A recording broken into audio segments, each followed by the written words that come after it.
you implicitly assume in your question that all companies appreciate that they need to innovate.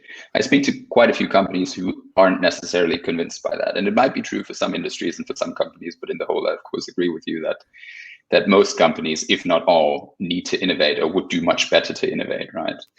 But what are the obstacles beyond kind of the recognition of the fact that that's a problem and that's something that they should all be doing or looking at? It's a few things, right? And I think the kind of one thing to look at with that question is Clayton Christensen, who wrote the Innovator's Dilemma about 25 years ago now, and who kind of wrote the manifesto of all the things that are the obstacles for why corporates don't innovate. But one of the most interesting things I think he said is that kind of the decision-making processes, the budget allocation processes, the management processes that make corporates so successful and as successful as they are the very processes that make it impossible for disruptive technologies, for disruptive innovations to take off in that same environment, in that same culture, right? It's just two completely different worlds, and it works in a completely different way. So that only because you're good at the one thing doesn't necessarily make you good at the other thing at innovation. On the very contrary, it actually probably makes you bad at innovation, right? And this kind of leads to maybe some points we'll get on later about how particular things are really important at corporate innovation. And one of them is kind of setting the governance structure up in the right way. So making sure that the way you manage your innovation unit is completely different and removed from the way you manage your core business, right? But we might get into that a little bit later. I think the other thing that the other kind of big obstacle for why companies might fail to innovate is short-termism generally, right? And usually the bigger the company, and of course, especially if a company is listed, the more focus there generally is on short-term developments, short-term returns, quarterly earnings, quarterly reporting, right? And that kind of goes hand in hand with the tenure of most CEOs at large listed companies that are relatively short compared to the timeframes that you need in order to drive significant innovation forward, right?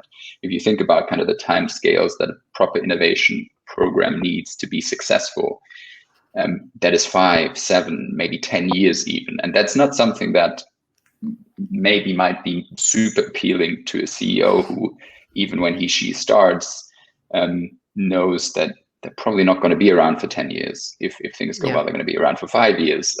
Most likely they're going to be around for 3 or 4 years. So why start something today that's only going to pay dividends in 10 years, right? But there is actually something in there. We recently published a study, an empirical study, looking at that exact question, like how quickly does innovation pay off? And we looked at 1,800 listed companies in the US and Europe, and looked at what kind of impact long-term innovation program have on shareholder returns. And actually what we find is quite interesting. We found, I think, 3 things that are very interesting. The first one maybe isn't so surprising, is that most companies don't innovate significantly. The second thing we found is that those companies that do innovate over the long-term horizon, over say a period of 10 years, outperform those that don't quite significantly on the stock market over those 10-year periods.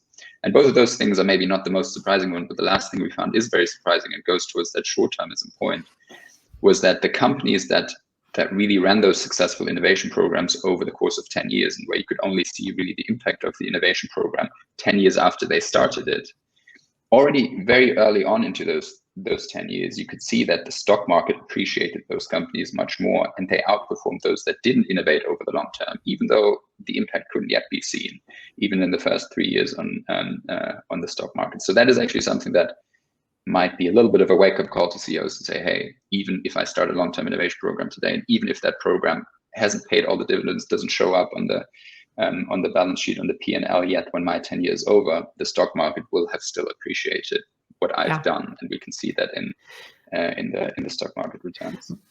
Yeah, but what you're saying, I think, is like the seed of what we call innovation theater. So they want the stock market to appreciate what they're supposed to do, but they're not really doing it. They just want others to see that this is like the PR that they're doing for themselves, right? Don't you think it's related to that? So sometimes there might be a PR angle to it. I mean, in the numbers that we looked at, it was very much what companies drive serious innovation over a 10-year period. And those are the companies like, and I'm just giving some examples of the study. Those are companies like Amazon, who create Amazon Web Services. They're great at e-commerce, but they say this is not enough for us. We want to create Amazon Web Services that now make up significant part of the revenues and even a larger part of the profits, right? And this wasn't, yes, Amazon does a lot of PR around that, and Amazon like applies a lot of tactics that are very different to how normal businesses would do it. They do press releases even before things have been kicked off, and kind of put themselves in a situation where they sometimes overpromise on what they can deliver, right? But still, they then deliver on a lot of things, and they create significant and substantial innovation, right? So yeah, but sense, Amazon is the exception, I would say. It's like they're not unusual. Most people will not do what Amazon is doing. But many of the companies who would say, yeah, we're moving to this direction and we have so many new potential options in the future, and can they really deliver what they're promising? I don't know. Maybe they do believe that they will, but in many cases they don't.